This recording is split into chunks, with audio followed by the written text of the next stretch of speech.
तुम्हाला माहितीये अमेरिकेने रशियावर क्रूड ऑइलसाठी बंदी घातलीये. परंतु त्याच क्रूड ऑइलमुळे जे इंधन बनतं ते मात्र अमेरिका वापरू शकतं. तर हे इंधन एक्सपोर्ट कोणत्या देशातून होतं? भारत. बोलता विषयमध्ये आपले स्वागत.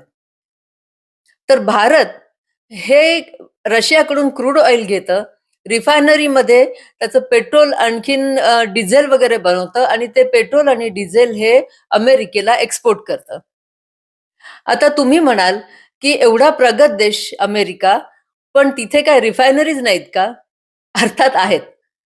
परंतु अमेरिकेच्या ज्या रिफायनरीज आहेत, त्या मीडियम ते लाईट ऑइलसाठी आहेत.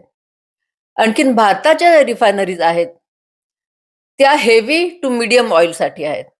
आणि रशियाचं ऑइल हे हेवी टू मीडियम मध्ये येतं. त्यामुळे भारतामध्ये या क्रूड ऑइलवर प्रक्रिया करून पेट्रोल किंवा डिझेल बनवू शकतात.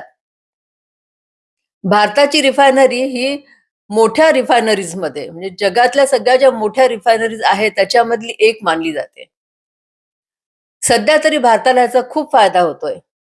कारण मी जसं आधीच्या व्हिडिओमध्ये सांगितलं, तसं रशियाकडून भारताला खूप स्वस्त प्रमाणामध्ये, स्वस्त दरामध्ये क्रूड ऑइल मिळतंय.